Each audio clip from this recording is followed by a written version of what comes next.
트럼프 정권 하에서는 절대로 중국 부품도 쓰면 안 된다. 모터부터 카메라, 프로펠러 모든 부품을 미국산 혹은 미국 동맹국 제품으로 수입해서 써라. 한국이 미국과 중국의 치열한 첨단 제조 경쟁에서 군수 창고 역할을 할 수가 있는 거죠. 미국 경제는 지금 언제보다 더 좋습니다.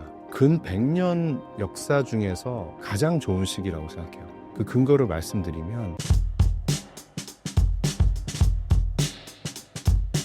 안녕하세요. 그래비티 벤처스의 정주용 대표입니다. 그래비티 벤처스는 한 1,100억 정도 운용하면서 비상장 스타트업 혁신적인 기업들을 투자를 해서 글로벌로 진출을 도와드리고 또 여러 건 상장도 시키는 그런 비상장 벤처 투자 전문 회사입니다. 근데 그렇게 하다 보니까 제가 이제 쌓여진 인사이트를 공유를 하는 유튜브 채널이 그래비티 인사이트고요. 거기서 이제 인사이트를 나누고 있는데, 오늘 또 신사임당이 대형 채널에 나와서 제가 또 재미있는 이야기들 꽉꽉 모아서 여러분들께 전달 드리도록 하겠습니다. 미국 경제가 트럼프 관세 폭탄 전부터 흔들리고 있고 달러 약세가 이어져 오고 있다는데, 현재 미국의 경제는 어떻고 언제쯤 좋아질 것으로 보실까요? 많은 분들이 사실은 이게 투자를 하다 보면 대중의 생각과 진짜 어떻게 보면 기관 투자자, 저희도 일종의 기관 투자자인데 기관 투자자들의 생각이 전혀 다를 때가 있어요. 그게 지금 미국 경제를 바라보는 시선일 수도 있을 것 같은데, 저희가 판단할 때는 미국 경제는 지금 언제보다 더 좋습니다. 어느 정도로 좋다고 생각하냐면 근 100년 역사 중에서 가장 좋은 시기라고 생각해요.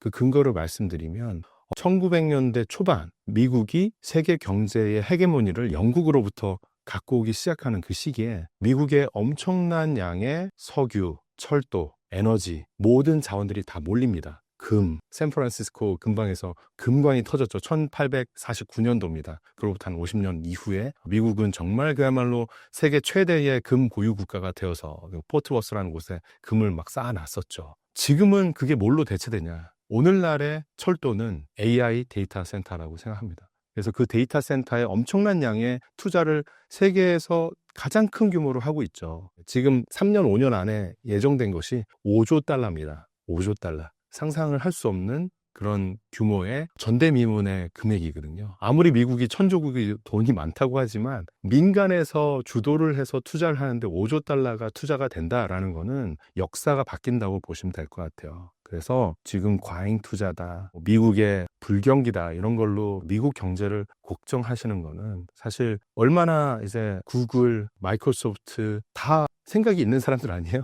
근데 그들이 누가 억지로 너네 투자해라고 해서 한 것도 아니고 자기 돈으로 3년, 5년 후를 대비해서 투자를 하고 있는 거거든요. 그렇다고 하면 지금 앞으로 3년, 5년 후가 어떤 모습으로 변화될 것인가를 우리가 봐야지, 현재 미국이 과잉 투자, 부의 쏠림 현상, 민간 서민 경제는 안 좋아서 걱정이 된다라고 하는 것은 상당히 좀 단기적인 어떤 시각인 것 같아요. 그래서 저의 결론은 뭐냐면, 지금 미국을 걱정할 때가 아니다. 미국의 AI 혁신을 우리가 못 쫓아갈 걸 걱정해야 되고, 사실 가장 걱정되는 경제 주체는 유럽입니다. AI도 못 따라가고 데이터 센터 투자도 안 되는데 온갖 규제로 덕지덕지 어떤 혁신을 막고 있어서 그런 것들이 미국 대비 상대적으로 빈곤해질 가능성이 매우 크다, 이렇게 보고 있고요. 그런 것을 한 3년 정도 시간표에서 봐야 될 것 같습니다.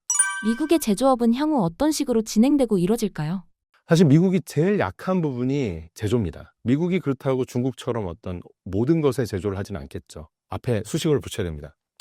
첨단 제조 분야에서 전 세계에서 가장 잘하는 나라 몇 개 있죠. 일본, 한국, 그렇죠? 독일. 근데 일본이나 독일은 AI 혁신에 상당히 뒤떨어져 있어요. 그 핵심적인 주체는 스타트업입니다. 스타트업 육성에 있어서 일본, 독일, 한국 중에서 가장 앞서 나가고 있는 나라는 대한민국입니다. 그러면 미국 입장에서 첨단 제조에 AI를 융합하고 로봇을 융합하고 휴머노이드, 드론, 사족 보행 로봇 이런 것들을 다 융합을 함께할 파트너가 한국입니다. 그래서 미국의 제조 강국의 어떤 부상으로 가장 좋은 파트너는 한국이다. 그렇다고 하면 한국은 이제 첨단 제조를 들고 미국으로 전진 앞으로 하면 가장 좋을 시기라고 생각하고, 미국의 첨단 제조는 단순히 인력, 숙련공 부족 이런 것만으로 한계지어지진 않습니다. 단초를 갖고 있는 기업이 있다고도 말씀드린 팔란티어가 되겠는데, 이 제조업이 다시 소프트웨어로 재정의되는 시기이기 때문에 소프트웨어가 리딩하는 첨단 제조, 그 안에 사람과 로봇이 함께 융합돼서 돌아가는 스마트 팩토리, 이런 것들의 변화 방향이 미국의 제조 혁신 성장의 방향이라고 볼 수 있습니다. 미국이 제조업에선 어려운 모습을 보이고 있고 중국으로부터 제조 독립을 시도하려는데 지금 어떤 상황인가요?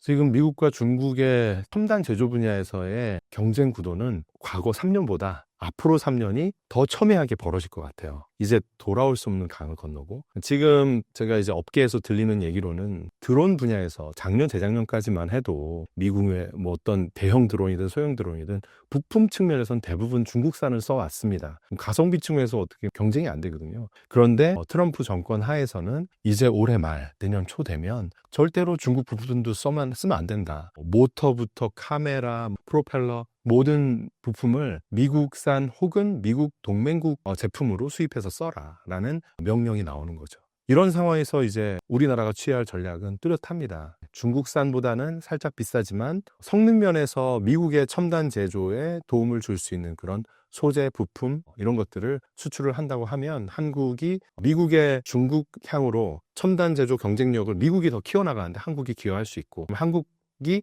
미국과 중국의 어떤 치열한 첨단 제조 경쟁에서 군수 창고 역할을 할 수가 있는 거죠. 그러면 두 나라가 엄청난 무역 전쟁을 펼치는 가운데 우리는 계속 늘려나갈 수 있는 그런 좋은 전략적 포지션에 있는 겁니다. 현재 중국이 제조업을 비롯해 여러 분야에서 미국의 자리를 넘보고 있는데 이를 인지한 미국이 중국을 경계하고 미리 준비하고 있는 것일까요? 이게 경쟁 분야가 정말 많아요. 그러니까 핵융합. 중국이 뭐 3분 했다, 그럼 미국이 몇 분 했다. 이 가동률을, 상업적 가동을 하기 위한 방향에서 이게 계속 이 시간을 늘려나가야 되거든요. 이 핵융합은 궁극의 에너지고, 핵융합이 된다고 하면 원전부터 모든 게 다 사실은 좀 의미가 없어지는 아이언 맨에서 토니 스타크 가슴에 있는 거 있지 않습니까? 그런 에너지인데 태양을 지구에서 발전시키는, 이게 상용화가 점점 격화되고 있어요. 그러니까 미국과 중국이 핵융합, 미래에너지, 그리고 우주통신, 우주국방. 이제 국방과 통신은 적에도 우주에서 벌어집니다. 이미 스페이스X 민간, 일론 머스크 대주주인 스페이스X 민간 기업이 전체 세계 적에도 위성 80% 정도 시장 점유율 거의 과점, 독점하고 있습니다. 치고 올라오는 주체가 유럽도 아니고 일본도 아니고 중국이에요. 그래서 저궤도 위성 분야에서 중국과 미국이 치열한 격전이 벌써 벌어지고 있고, 이게 왜 중요하냐? 통신 6G가 하고 자율주행 자동차가 가려면 끊임이 없어야 되고 음영기 구간이 있으면 자동차 사고가 나겠죠. 완전 자율주행으로 가려면 반드시 가야 되는 거고, 그래서 일론 머스크의 큰 그림이기도 한데 동시에 중국의 큰 그림이기도 한 겁니다. 그래서 이 분야가 계속 격화되면서 지금 연초에 그런 이야기가 있었죠. 트럼프의 골든돔의 핵심은 또 저궤도 위성입니다. 그래서 이 위성을 통해서 지상에서 벌어지는 모든 군사활동을 일일이 파악할 수 있다고 하면 핵무기가 사실 의미 없는 존재가 될 수 있고, 더 중요한 것은 우주 통신이 될 수 있는데, 그래서 중국도 앞으로 보십시오. 계속 우주 위성 엄청나게 발사하면서 미국과 경쟁을 격화시켜 나갈 거예요. 그래서 그러면 또 여기서 어떤 공식이 있습니까? 둘의 싸움 속에서 우리는 군수 공장 역할을 한다. 그러면은 한국은 뭘 해야 되죠? 그러면 우주, 통신, 방산, 첨단 이런 혁신적인 우주와 분야에서 소재 부품 장비를 소부장 열심히 연구 개발해서 미국으로 수출하고, 또 눈치 봐가면서 중국으로도 일부 수출하고, 이렇게 되면 우리가 중간에서 삼각지대에서 엄청나게 큰 이익을 얻을 수 있는 그런 전략적 방향이 된다고 보고 있습니다. 현재 중국의 제조업, AI 등등 여러 분야에서의 발전은 미국에 비해 어느 정도일까요?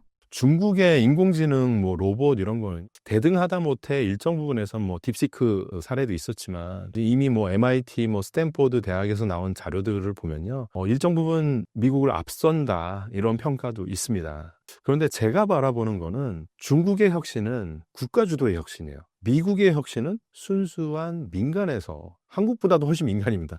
한국은 사실 이제 미국, 중국의 중간적으로 하이브리드인데 정부도 엄청나게 많은 돈을 지원을 해주고 민간도 하고 이렇게 민관 융합인데, 미국은 제가 2주 전에 샌프란시스코 한 열흘 정도 갔었는데 어떤 큰 행사에도 정부가 나오지 않아요. 그냥 민간끼리 알아서 하는 거예요. 돈도 민간이 훨씬 많고. 그래서 순수 민간으로 하는 미국과 정부 주도의 중국이 붙었을 때 어떤 것이 더 근본적인 혁신성이 있겠냐라고 하면 저는 미국의 혁신성이 훨씬 무섭다고 생각합니다. 챗GPT가 없었으면 딥시크가 없었습니다. 이런 존재고, 그래서 여전히 혁신의 원조집은 미국이고 혁신의 리딩을 하는 모습은 선두주자의 이점이 분명히 있기 때문에 미국이다. 그리고 금융, 군사 모든 분야에서 패권은 지금 기술 혁신과 맞붙어서 이루어지고 있기 때문에 미국의 패권의 강화는 더 이루어질 것이다. 그래서 미국과 중국을 한 5년 전, 7년 전에는 좀 비등비등하게 저도 많이 봤었어요. 근데 시진핑 정권 하에서 민간의 혁신을 계속 옥죄는 그런 모습들을 보면서 이거는 좀 한계가 있겠구나. 그런 한계 속에서도 지금 딥시크, 휴머노이드 로봇, 유니트리 이런 미친 혁신이 나오는 중국도 대단한데, 근데 미국은 원조집 무시 못한다. 그리고 미국의 그런 민간 혁신을 따라가는 속도는 중국이 지금 쉽진 않다. 이렇게 바라보고 있습니다. 결국은 개방적인 패권, 그리고 스스로 막 이렇게 민간에서 자본주의의 자생적인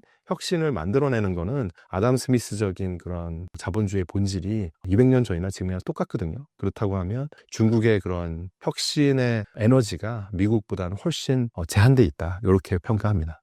이런 상황에서 우리나라가 살아남을 방법은 무엇이라 생각하시나요? 아까 전에 이제 말씀드렸던 그 군수 물자를 판매하는 그런 전략은 사실 세이즈 전략이에요. 우리 국가 차원에서의 세이즈 전략. 좀 더 높은 레벨로 얘기를 말씀드려 볼게요. 가치관 측면에서. 그러니까 미국적인 혁신 가치관은 무엇인가를 생각을 해보면 좀 변화를 두려워하지 않는 거예요. 근데 우리나라 아직 자율주행 택시 안 되고 있습니다. 변화를 두려워하는 거예요. 휴머노이드 로봇 공장에 지금 들어가려면 법을 바꿔야 됩니다. 두려워하는 거예요. 미국 어떻습니까? 로켓을 위로 올렸다가 젓가락으로 잡고 그거 한국이었으면 주변에 터지면 어떡해 이랬을 거예요. 지금 샌프란시스코에는 800대의 자율주행차가 자유롭게 다니고 있습니다. 사고 나면 어떡하지? 보험 처리는 어떡하지? 이런 얘기했으면 그런 일은 벌어지지 않았을 거예요. 유럽은 여전히 안 됩니다. 근데 지금 상당히 우려되는 건 뭐냐면 한국의 여러 가지 인공지능 법이나 관련 이런 제도들이 유럽을 따라가고 있어요. 그래서 그런 부분에서 미국향으로 우리는 좀 혁신의 규제나 법적 제도나 이런 것들을 미국을 좀 따라가는 쪽으로 전략을 잡아야지 훨씬 우리가 유연하고 말랑말랑하게 빠르게 변화할 수 있고, 그래야만 미국, 중국의 이런 거대한 초지능 경쟁에서 대한민국의 어떤 명확한 포지션이 있고, 그게 잘 돌아간다고 하면 일본, 독일보다 인당 GDP가 우리가 1.5배, 2배 되는 게 꿈만 같은 일은 아닙니다. 충분히 우리가 달성할 수 있는 거라고 생각하고, 그래서 올해, 내년, 후년 한 3년 정도가 정말 100년에 한 번 오는 절체절명의 초지능발 변화 혁신의 기회다. 이렇게 보고 있어서 이 영상을 보신 여러분들도 한번 이번 기회를 어떻게 내가 개인적으로, 그리고 내가 다니는 회사에서, 조직에서 이걸 활용할 것인가를 고민해 보시면 좋을 것 같아요. 챗GPT, AI, 로봇 등등 이런 말이 당연히 여겨지는 시대. 우리는 초지능 시대로 접어들었다고 표현하는데요. 초지능 시대란 무엇인가요? 초지능이라는 거는 인간의 지능보다 더 우월한 존재가 우리 인간이 만들어낸다라는 그런 의미인데, 인류 역사상 한 번도 인간의 지능보다 더 우월한 존재를 만나본 적은 없어요. 그래서 역사적인 변환기에 있다라고 여러분 명심을 하시면 좋을 것 같고요. 이거는 제 이야기가 아닙니다. 싱귤레러티가 온다라는 책이 한참 전에 나왔었는데 예언이 됐었고, 지금 그 예언이 현실이 되고 있는 거죠. 그래서 싱귤레러티라는 게 뭐냐면 결국 블랙홀이 있잖아요. 사건의 지평선을 넘어가는 그 순간을 얘기하는 건데, 이 사건의 지평선이 넘어가면 빛이 나오지 못하니까 그냥 정보 없음입니다. 알지 못함, 가본 적 없음. 그렇죠? 우리보다 더 똑똑한 존재는 그냥 블랙홀처럼 미지의 영역인 거예요. 그래서 최소한 저는 이거는 기계가 있고 없고의 차이다. 그럼 산업혁명급 차이다. 그래서 많은 분들이 닷컴 버블, 지금 여러 가지 최근에 또 있었던 코로나 버블, 이때랑 비교해서 지금의 버블을 비교를 하시는데 훨씬 클 겁니다. 3배, 5배 클 거고, 왜냐하면 초지능발 혁신이라는 것은 과거에 마치 말 타고 다니고 소로 쟁기를 끌고 하다가 기계가 나타나면서 인간의 근육을 대체하고 이제 기계에다 석유를 넣고 석탄을 넣으니까 무한한 어떤 에너지와 어떤 노동, 이런 것으로부터 인간이 좀 많이 자유로워질 수 있었거든요. 근데 이제는 사람의 생각하는 힘을 뺏어가는 거예요. 나는 생각한다, 고로 존재한다. 이 데카르트의 이 명제가 의미가 없어집니다. 나는 생각한다, 고로 존재한다가 AI 데이터 센터에 주입이 되는 겁니다. 그럼 이 상황에서 우리 인류는 어떤 상황을 맞이할 것이냐. 벌써 진행형이죠. 그래서 미국에서 초지능발 혁신으로 인해서 수많은 사람들이 해고가 되고 있고요. 웨이모의 자율주행 택시가 많아지면 많아질수록 택시 운전기사분들의 일자리는 3년, 5년 안에 점점 말라갈 겁니다. 그러면 어떻게 살 것이냐? 그러면 우리는 막 망하는 거냐? 아닙니다. 산업혁명이 왔을 때 많은 사람들이 기계 때려 부시고 러다이트 운동이라고 해가지고 난리가 났었는데 100년이 지난다면 어떻습니까? 더 잘 살고 있어요. 어떤 방식으로? 과거와 다른 방식으로. 농업 종사하는 인구가 90%가 넘었었는데 지금은 5% 미만이 농업에 종사합니다. 잘 굴러갑니다. 앞으로 어떻게 될까? 사무직에 종사하는 사람이 지금 되게 많죠. 화이트 칼라. 이 일자리가 엄청나게 줄어들 것 같아요. 미래에 어떤 직종이 많아질 거 아니에요. 저도 모르죠. 함께 고민을 해봐야 되고 우리가 10년, 20년 고민을 해야 할 숙제일 것 같은데 팩트는 뭐다? 초지능은 이미 오고 있다. 그겁니다. 요즘 정말 핫한 엔비디아. 엔비디아와 비교해 팔란티어는 도대체 어떤 회사인가요? 흥미롭게 최근에 이 엔비디아 팔란티어를 숏친 사람이 있죠. 마이클 버리. 아마 지금 좀 쉽진 않을 거예요. 왜냐하면 그 숏을 친 게 몇 개월 전인데 계속 상승을 하고 있고 그렇게 많이 떨어지지 않았습니다. 이제 많이 떨어져야 수익이 나는 게 숏인데 저는 그렇게 생각해요. 이제 찰리 먼거가 했던 말인데 찰리 먼거가 일론 머스크를 보고 자기가 테슬라 주식을 절대 사진 않을 거라고 하면서 근데 자기 자신을 에 대해서 과대망상이 있는 사람을 낮춰보지 말라는 얘기를 했어요. 그러니까 일론 머스크는 정말 자기 확신이 무서울 정도로 광기어리가 있는 사람이고 그 사람 쉽게 봤다가는 큰 코 다친다. 그래서 결국 찰리 먼거가 일론 머스크 테슬라에 투자하진 않았지만 테슬라의 성장과 이런 것에 대한 어떤 힌트는 줬던 것 같아요. 지금 저도 생각하는 거는 팔란티어의 알렉산더 카프의 연설을 저는 수십 개를 귀담아 듣고 있고 매주 새로 나오는 영상을 보고 있습니다. 알렉산더 카프는 시대적인 인물로 보여지고요. 상당히 정치적입니다. 그리고 상당히 선동적이고 근데 이 정치적 선동이 AI의 힘을 얻고 있거든요.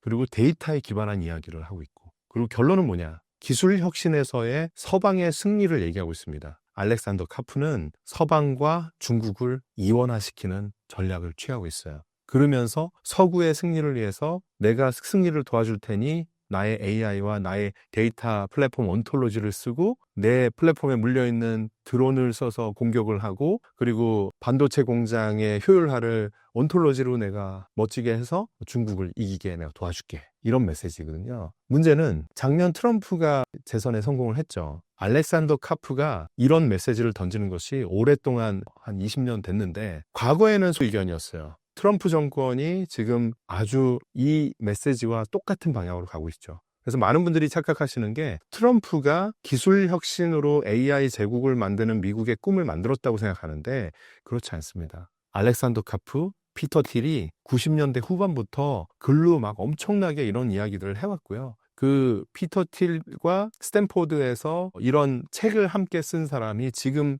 트럼프 정권의 AI 정책과 크립토 정책을 총책임하고 있는 데이비드 sak스라는 사람이에요. 데이비드 sak스, 피터 틸, 알렉산더 카프 꼭 기억을 하시기 바랍니다. 이 시대를 변화시키는 사상적 근간을 수십 년간 만들어 온 어떻게 보면은 교과서를 준비를 한 사람들이죠.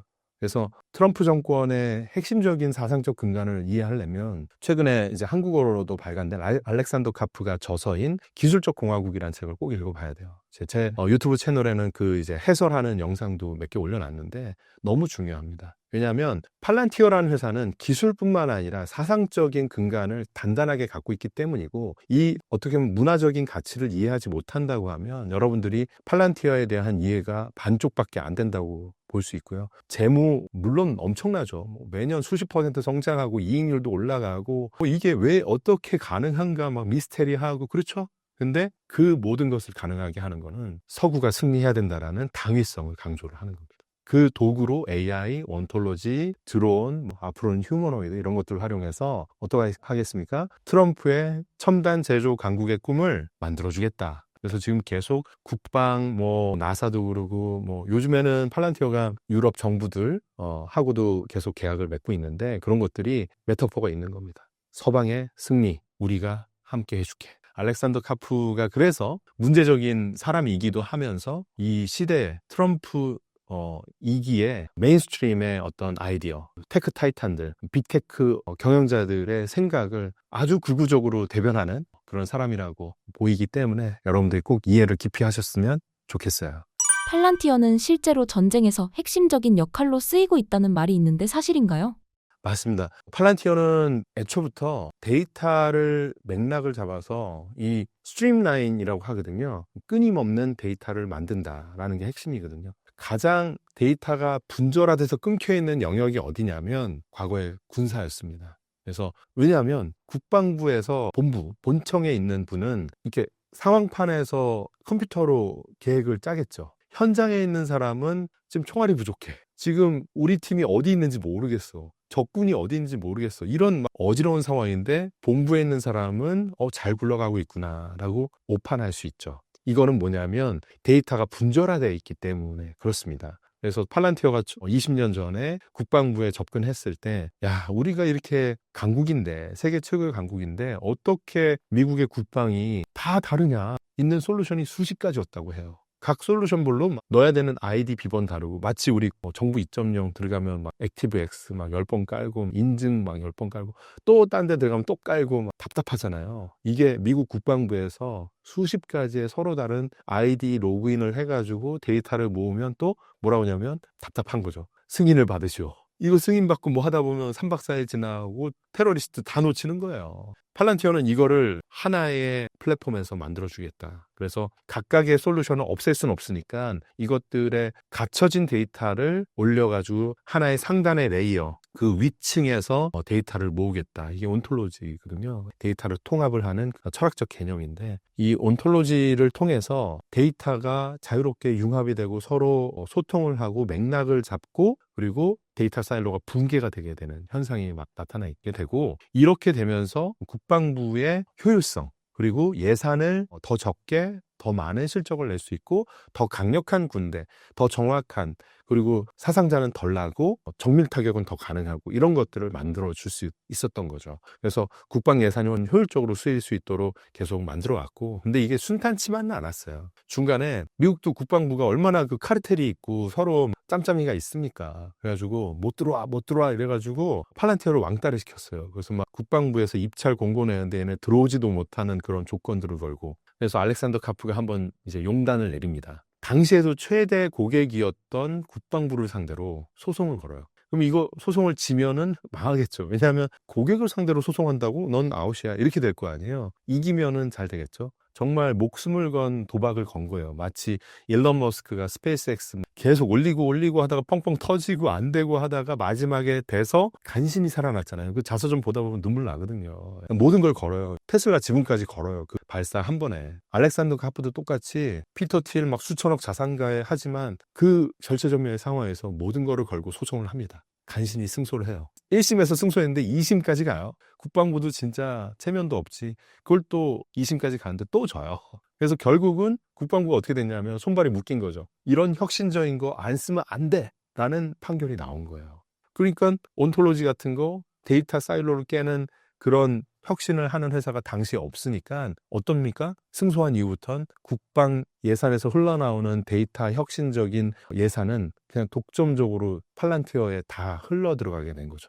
그래서 오늘날의 팔란티어의 혁신의 근간은 그렇게 어렵게 만들어졌다. 근데 가장 데이터가 분절화돼서 문제가 있어서 사람이 죽어나가고 정말 소중한 국방 자원들이 허투루 쓰이는 것들을 막아주기 시작한 게 벌써 20년이 돼서 이제는 반도체 산업, 조선산업, 첨단 제조산업, 에어버스 수십만 개, 수백만 개의 그 부품들 5개, 10개만 없어도 제품 완성이 안 됩니다. 그러면 이게 제품 납입 기일이 5일, 10일 늦어지면 이게 엄청난 돈의 손실이거든요. 이거를 서플라이 체인 매니지먼트를 AI가 해주는 플랫폼을 팔란티어가 만들고 좀 제공을 한 지 한참 됐거든요. 이제는 뭐 햄버거 체인 다 금융 온갖 군데로 다 확산하고 있어요. 그래서 많은 분들이 오해하는 게 팔란티어는 되게 이렇게 숨겨진 존재다라고 착각하시는 분들이 많아요. 저는 그런 분들한테 반박을 해요. 홈페이지 가봤냐? 홈페이지 들어가면 봐야 될 내용이 일주일 동안 정시 근무하면 다 볼 수 있을까 말까요?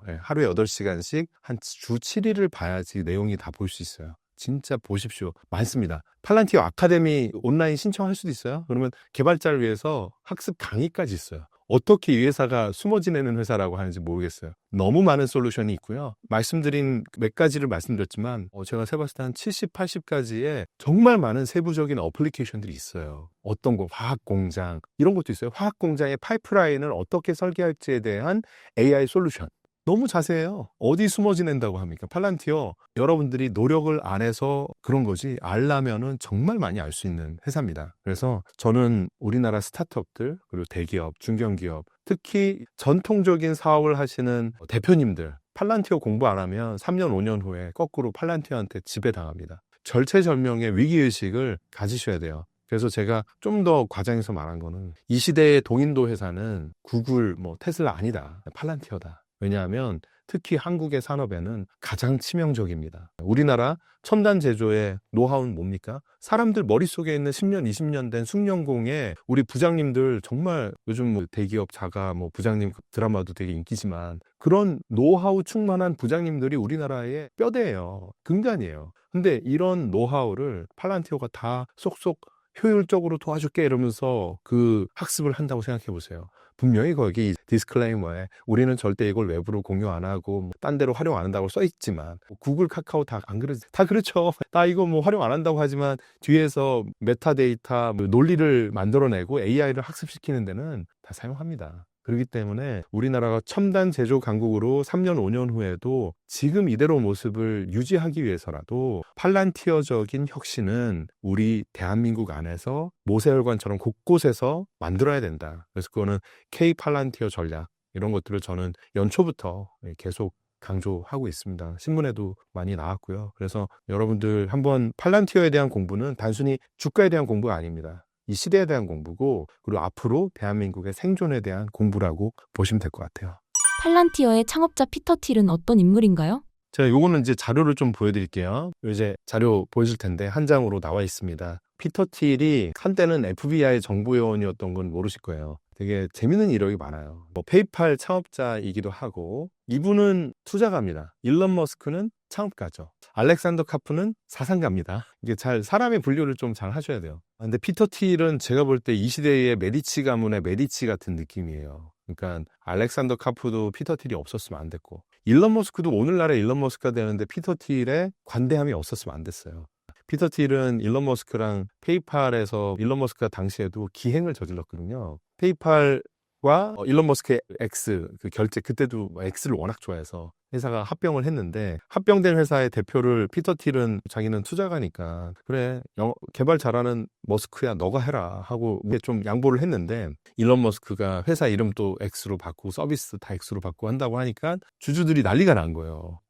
이런 기행하는 사람은 뭘 믿고 맡기냐 해서 CEO를 해임을 시켜버리고 피터 틸이 하는 수 없어서 또 대표 이사 자리를 꿰찼는데 결국은 시간이 지나서 이베이에 성공적으로 매각을 해서 둘 다 피터 틸, 일론 수천억의 자산을 얻게 되죠. 근데 이런 어떻게 보면은 CEO 쫓겨나고 막 이랬으면 관계가 안 좋을 수 있잖아요. 그런데 여전히 좋은 거예요. 근데 피터 틸은 제가 그런 것 같아요. 일론 머스크라는 사람을 정말 능력적으로 존중하는 것 같아요. 그런데 아주 일론 머스크가 한패거리는 아니에요. 그래서 스페이스X에도 주요 초기 투자자로 피터 틸이 참여를 합니다. 피터 틸의 투자에서 가장 유명한 게 있죠. 페이스북 최초 투자자. 그래서 그 배수는 아마 수만 배 넘을 거예요. 그런데 사실 피터 틸이 더 중요했던 거는 극적으로 수익도 그렇지만 상당히 오랜 기간 페이스북, 주커버그의 선생님 역할을 합니다. 개인 과외 교사처럼 창업자로 성장하는데 그래서 보드, 이사회, 페이스북 이사회에서 아주 중요한 역할을 하고요. 주커버그의 과거 영상을 한번 보시면은 피터 틸로부터 많은 걸 배웠다. 경영에 대한 어떤 가이드를 많이 받았다는 얘기를 합니다. 그래서 사실 피터 틸이 트럼프 1기 때는 대놓고 후원자였고 트럼프 2기에 와서는 비하인드 씬, 이제 막 뒤에서, 막 후에서 모든 것을 지금 조종하고 있는 그런 모습이고요. 그래서 데이빗 sak스, 스탠퍼드 동문인 데이빗 sak스가 백악관에서 AI 크립토 짤을 맡고 있는데 정말 미국의 혁신을 이끄는 정책을 다 결정하는 분이 피터 틸과 1987년도에 스탠퍼드 리뷰라는 상당히 우파적인 지금 트럼프의 정권의 사상적인 근간이 되는 내용을 설파를 하는 잡지를 만들고 그리고 제이디 반스가 전형적인 피터 틸 장학생이죠. 피터 틸 회사 중에 벤처 캐피탈 회사가 있습니다. 그 미스릴 캐피탈이라는 VC에서 JD 벤스는 직장인이었어요. 그러니까 피터 틸 사장님, JD 벤스 투자심사역 그런 관계였거든요. 사장님한테 보고하고 그런 관계인데 워낙 언변도 좋고 스토리도 좋고 하니까 JD 벤스 정치 입문하는 거를 서포트를 해줘요. 그래서 부통령 취임하기 전까지 거의 가장 많은 정치 후원금 수천만 불에 달하는 수백억에 달하는 정치 후원금을 피터 틸이 대놓고 합니다. 그래서 JD 벤스는 사실상 피터 틸의 어떤 정치적인 어떤 상징을 담고 있다 이렇게 보시면 될 것 같고, 앤드릴이라는 회사가 요즘 방산에서 엄청나게 핫합니다. 그래서 이게 미국 방산의 뭐 유니콘, 뭐 데카콘, 그리고 앞으로 록히드 마틴을 넘볼 만한 그런 존재로 지금 기업 가치 한 4, 50조 이상이 되고 있는데, 앤드릴의 초기 투자부터 지금까지 투자를 계속 리딩한 주된 투자자가 피터 틸입니다. 근데 앤드릴의 초기 개인 투자자가 JD 벤스입니다. 네. 형이 챙겨준 거죠. 넣어봐. 이거 아주 좋을 거야. 일종의 간접적인 정치 후원금 아닌가 이런 생각이 들 정도고요. 그래서 이 연결고리들이 정말 촘촘합니다. 그리고 사실 샘 알트만도 피해갈 수 없어요. 샘 알트만이 자기만의 벤처 캐피탈을 운용할 때가 있었어요. 그 시절에 가장 많은 투자자로 그 펀드에 돈을 넣어준 사람도 피터 틸입니다. 그래서 피터 틸도 그렇고 샘 알트만도 다 게이잖아요. 근데 이 두 분이 그런 어떤 감성적인 연대감도 있는데, 세상이 망하면 어떡하지에 대한 대비를 어떻게 해놨냐면 뉴질랜드 어느 곳에다가 방공호와 화려한 저택을 매입을 해서 샘 알트만하고 피터 틸이 같이 도망갈 곳을 만들어놨다고 하더라고요. 그 정도로 서로 믿는 관계거든요. 그래서 피터 틸이 제일 어려운 시절이 언제였냐면 작년 재작년에 샘 알트만하고 일론 머스크가 지금 소송전에 벌어졌죠. 그때 이제 피터 틸이 진짜 아무 말도 안 합니다. 왜냐하면 누구 편을 들 수가 없어요. 다 친하기 때문에. 그리고 사실 샘 알트만한테 뒤통수 맞은 거는 뭐 일론 머스크도 마찬가지고 피터 틸도 그 파운데이션, 오픈 AI 파운데이션에 가장 많은 출자금 넣은 두 사람이 피터 틸하고 일론 머스크였거든요. 근데 이제는 막 법인으로 전환해서 마이크로소프트 투자받고 이런 것들이 사실 달가울 리가 없는데, 피터 틸은 뭡니까? 또 이제 전체적인 생태계를 만드는 사람이기 때문에 또 그것마저도 좀 품고 있는 것 같아요. 그래서 피터 틸이 운용하는 파운더스 펀드의 규모가 12빌리언, 그러니까 한 16조 원 정도 되는데, 우리나라에서 가장 큰 펀드라고 하면 모태펀드, 중기부에서 운용하는 벤처 창업 육성하는 모태펀드가 지금까지 출자 직접적으로 한 게 한 10조 원 정도가 됩니다. 우리나라 중기부보다 더 많은 금액을 투자하는 펀드예요. 파운더스 펀드의 최대 주주이고. 그래서 지금 이 피터 틸의 앞으로의 전략이나 이런 것들이 상당히 궁금하고요. 근데 요즘에는 피터 틸이 직접적인 자기의 어떤 전략을 말하진 않아요. 그래서 우리가 모자이크식으로 봐야 되는 것 같아요. 앤드릴, JD 벤스, 그리고 데이빗 sak스, 이렇게 피터 틸을 둘러싸고 있는 핵심 사람들의 어떤 방향성, 이런 것들을 잘 지켜봐야 될 것 같습니다. 얼마 전에 샌프란시스코에서 돌아오셨는데 실리콘밸리 현지에서 느낀 AI 산업 분위기는 어땠나요? 일단 요거는 샌프란시스코 현장을 연결을 하는 게 좋을 것 같아서 지금 영상을 하나 띄워드리겠습니다. 그래비티 인사이트에 제가 올려놓은 웨이모 탑승기 샌프란시스코 현장 리포트 잠깐 한번 보실게요. 호들갑. 예. 너무 신나요. 예. 네. 웨이모입니다. 웨이모. 자, 이제 웨이모를 탔는데 앞에 운전기사가 없으니까 좌석이 너무 넓어요. 네. 그리고 스타트 라이드 딱 버튼을 누르면 가는 거고 자율주행으로 가는 겁니다. 네. 정말 저는 미국의 혁신을 몸으로 체험하는 걸 이때 느꼈고요. 출발! 고! 40대 남성의 괴성이죠. 돌고래 소리가 나왔고. 여기까지만 볼게요. 웨이모를 하루에 8번을 탔어요. 근데 첫 번째 탈 때는 두려움이 더 컸어요. 그래서 신기하고 정말 장점이 많더라고요. 일단 앞에 기사님이 없으니까 제가 생각할 땐 이렇게 20, 30대 여성분들은 정말 더 좋을 것 같아요. 왜냐면 밤에 타면 무섭잖아요. 어르신이 막 또 말도 걸고 하면 그럴 수 있는데, 이게 사람이 없으니까 뭔가 내가 해야 되는 그런 부담도 없고 그냥 타면은 이게 자동으로 간다는 이 사실이 좀 편하게 오더라고요. 그리고 거기서 구글 유튜브도 볼 수 있고 유튜브 뮤직도 들을 수 있고, 이런 것들은 구글의 생태계에서 오는 혜택일 거고, 근데 지금 일단은 그 센서들이 엄청 많거든요. 그런데 시내 주행에서는 한 번도 제가 문제 상황을 발견하지 못했어요. 심지어 비보 좌회전을 저보다 잘하는 것 같아요. 눈치 보다가 2대 지나가고 전 막 이렇게 하는데, 얘는 보니까 AI잖아요. 앞에 가십권에 있는 것 근데 사실 안 보이는 것까지 라이다로 이렇게 레이저로 쏘니까 한 전방 한 200~300m까지 사실 이 화면에 차량이 어떻게 오고 있고 시속 몇 킬로로 오는지가 다 보이니까 진짜 컴퓨터같이 정확한 타이밍에 비보고 좌회전을 다 꺾어서 깜빡깜빡하면서 들어가요. 그러면 옆에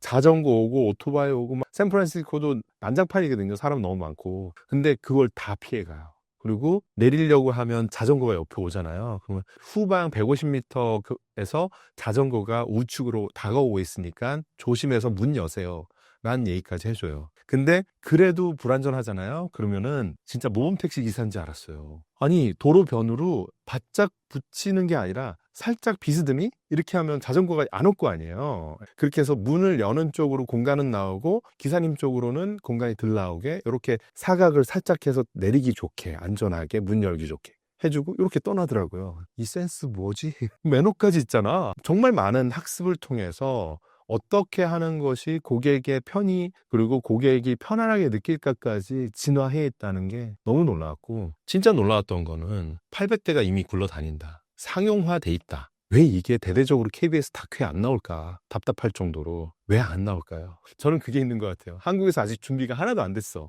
그래서 이거 대대적으로 공론화 시키려면 너무 부담스러운 것 같아요. 근데 저는 신사임당 채널을 통해서 명확하게 얘기할게요. 샌프란시스코에서는 완전히 로보택시가 상용화돼 있어요. 가만히 있으면 그대로 상용화가 한국에서 된다. 우리가 시작 안 하면 로보택시, 택시 산업은 구글이, 테슬라가 우리를 점령할 것이다. 지금 1년, 2년, 3년 시간이 너무 아깝다. 빨리 100대, 200대, 500대 자율투 택시를 뭐 테헤란로에서만 하든가 여의도 안에서만 하든가 어떤 특구를 지정해서 빨리 해야 된다라고 이 연사 주장합니다.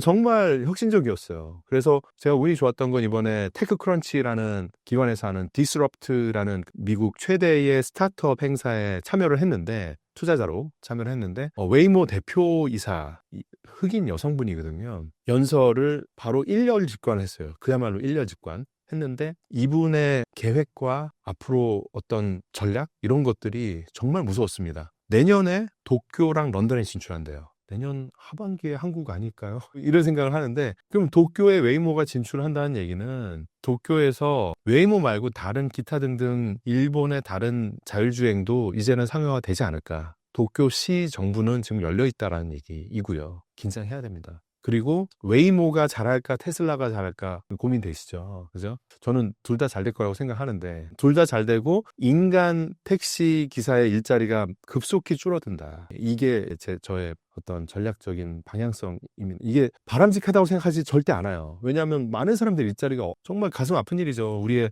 삼촌이고 아버님들인데. 근데 불가피한 변화의 방향이라는 거죠. 그건 벌써 가속화되고 있다. 테슬라는 그러면 웨이모보다 왜 느리게 가고 있냐라고 하면 웨이모가 답을 줬어요. 웨이모 대표님이 하는 말이, 우리는 샌프란시스코 시정부 교통국 관할 정부의 데이터를 정말 투명하게 계속 공유를 해준다. 신뢰가 쌓였다, 수년 동안. 그런데 테슬라는 그런 거를 투명하게 공개를 잘 안 한다라는 거예요. 약간 테슬라는 좀 폐쇄주의가 있죠. 네. 이번에 테슬라 샌프란시스코 헤드쿼터 갔는데 애플, 구글 다 본사 캠퍼스 걸어다니고 참관하는 게 정말 자유롭습니다. 사진 찍어도 되고. 테슬라 갔다가 팔뚝에 문신하신 분이 갑자기 오시더니 카메라 내놔 이러면서 거의 군부대 들어간 것 같았어요. 살기를 느꼈거든요. 그러니까 이게 문화가 다른 거예요. 그러니까 구글 웨이모는 모든 정보를 투명하게 공개를 하고, 그것이 어떻게 보면은 상용화를 빨리 나갈 수 있었던 결정적인 키포인트였다라는 얘기를 하는데, 아마도 저는 생각에는 이렇게 서부 이 웨스트 코스트 민주당 텃밭에서는 구글이 좀 더 많은 상용화를 할 것 같고, 그리고 휴스턴을 비롯한 이런 공화당 텃밭에서 좀 더 이렇게 테슬라의 영향력이 있는 지역, 즉 텍사스 오스틴에 있잖아요. 텍사스 인근에서는 테슬라가 상용화를 내년부터 하지 않을까 이런 생각을 합니다. 그래서 둘이 누가 잘 되냐? 이거는 뭐 이 라이다 센서와 이 카메라의 대결이겠죠. 예. 근데 저는 둘 다 각자의 답을 찾을 거라고 생각하고, 이 둘이 다 성장을 엄청 빠르게 10배, 20배 할 거라고 생각을 합니다. 그래서 관건은 우리가 얼마나 준비되어 있냐. 우리가 자율주행 시대에 맞는 소재 부품 장비, 카메라, 뭐 어떤 센서, 그리고 들어가는 뭐 소프트웨어나 어떤 반도체, 뭐 차량에 특화되어 있는 반도체 설계 이런 부분들을, 엣지 컴퓨팅, 우주 통신 이런 것들을 얼마나 우리가 준비를 잘 할 것이냐, 이런 것들이 훨씬 시급하게 이루어져야 할 이미 다가온 미래다라는 것을 웨이모에 타서 돌고래 소음 지르면서 예, 정말 재밌기도 하면서 무섭기도 하면서 감명 깊었습니다. 예. 팔란티어 간만에 9% 폭등했는데 원동력은 무엇이며 전망은 어떻게 보고 계시는가요? 이게 주가 전망을 한다는 게 되게 어렵습니다. 그리고 주가 전망을 하는 게 맞나, 이게 투자가로서 여러분께 정말 강력히 좀 당부드리고 싶은 거는 가격과 가치는 다른 존재라는 거. 가치와 가격이 다르다는 것을 아는 것이 가치 투자의 1번 기본기입니다. 이게 어떻게 다르냐면, 가치라는 거는 그 회사의 창업자와 혁신과 이런 것들이 시장에서 묻어나서 고객들이 막 폭발적으로 그 수요에 반응을 해주고, 쿠팡도 그렇죠. 쿠팡의 가치는 뭐예요? 라고 하면 편리하고 제품이 많고 싸고 배송 빨리 해주고 뭐 이런 것들이 가치잖아요. 그 가치가 다 어우러졌을 때 우리나라의 이마트나 이런 다른 유통을 이겨내고 온라인 모바일 기반으로 1등으로 올라가는 거잖아요. 그게 가치죠. 그 가치가 무너지지 않으면, 안 팔고 가만히 있으면은 올라갈 거야 라고 믿는 거는 가격과 가치가 괴리될 때가 되게 많기 때문에, 그 중간에서는 가치에 대한 믿음이 있어야 되고 가격에 대해서는 두려움이 필요한 거거든요. 그리고 너무 떨어지면 그거를 기회라고 생각하는 거. 그러니까 가격 투자자가 있고요, 가치 투자자가 있어요. 근데 가격 투자자는 일희일비의 대마왕이 돼요. 오늘 좋았다가 내일 싫었다가. 저희 로킷 헬스케어라는 회사에 많이 투자를 해서 지금도 갖고 있는데, 비상장 때 저희는 100억을 넘게 투자했고, 오늘 녹화하는 당일 아마 20 몇 %가 폭등을 했습니다. 많은 사람들이 저한테 전화가 오고 문자가 와요. 축하한다고. 이게 뭐 축하할 일은 아직 안 팔았어요. 오늘 오른 거잖아요.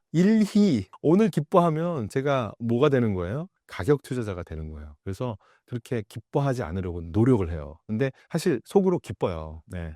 근데 이거를 억눌러야 돼요. 왜냐하면 나는 가격 투자자가 아니다 세뇌해야 돼요. 왜냐하면 인간의 본능은 일희일비하도록 세팅이 돼 있어요. 그렇죠? 감정의 동물이잖아요. 우리는 상당히 합리적이라고 생각하지만, 여러분, 저도 그러고 감정과 비언어적인 것에 더 많이 지배당해요. 그리고 뇌 구조를 보시면 우리는 훨씬 위험을 과도하게 회피하고 희망에 대해서 과도하게 더 희망회로를 돌리는 그런 구조가 돼 있어요. 인간이란 그렇게 나약한 존재예요. 그러면 일희일비하는 거는 나의 본능이다. 가치에 대해서 논리적으로 판단하는 거는 나의 합리성으로 이 본능을 이겨내는 노력인 거예요. 그래서 투자가가 되는 길은 사실은 험난합니다. 매일 명상하는 것처럼 나의 본능을 합리성으로 이겨내는 그런 과정이에요. 팔란티어의 본질 가치는 무엇일까 하면은 전방 배치 엔지니어가 떠올라야 돼요. 국방부에 들어가서 돈 얼마 벌고, 이건 약간 피상적이고, 들어가면 그 안에서 되게 하버드, MIT, 스탠포드 공대 나온 친구들이 전투 현장에 방탄조끼 메고 가가지고 AI 연구를 그 현장에서도 해야 돼요. 삼성전자에도 지금 팔란티어가 물려 있거든요.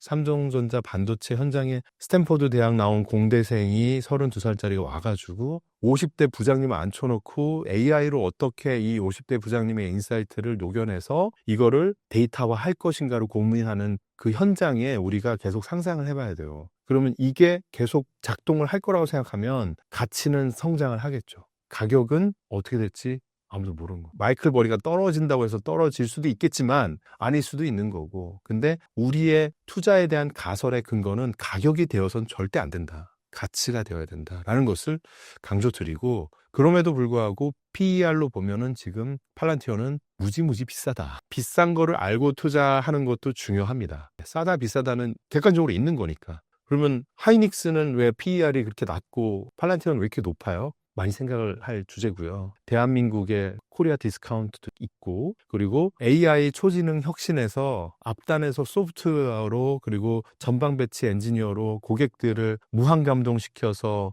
영업이익률을 엄청 높게 말랑말랑하게 빠르게 만드는 회사가 팔란티어라고 하면, 하이닉스나 삼성전자 반도체 라인은 30조 50조 투자를 해가지고 2년 3년 후에 막 이걸 뽑아내지 않으면 큰일 나고, 또 새로운 변화를 하면 또 수십 조를 투자해야 되고, 이런 그 캐펙스 CAPEX라고 하죠. 이제 자본 지출을 많이 해야 되는 그런 속성이 있기 때문에 밸류에이션의 차이가 있을 수 있다라는 그런 것들을 업종별로 기업별로 음미를 하시는 그런 습관을 가지시면 되게 좋습니다. 그래서 저는 권장드리는 건 뭐냐면 뭐 팔란티어, 엔비디아 이렇게 핫한 것들에 많이 여러분은 관심 가지실 거예요. 물론 엔비디아, 팔란티어 저도 갖고 있습니다. 수년째 갖고 있고. 그런데 적절하게 분산이 돼야 돼요. 뭐 그렇다고 30개, 50개 분산하라는 얘기는 아니에요. 예. 적어도 뭐 한 7개, 8개, 9개, 10개. 저는 그래서 축구 선수에 비교하거든요. 4-4-2 전략을 하실 겁니까? 4-3-3을 할 거냐? 상당히 희한하게 잘 맞아 떨어져요. 그래서 제가 과거에 제 채널 영상에서도 축구 포메이션 투자 뭐 이런 방법론을 얘기했는데 3년 몇 년 지나가지고 많은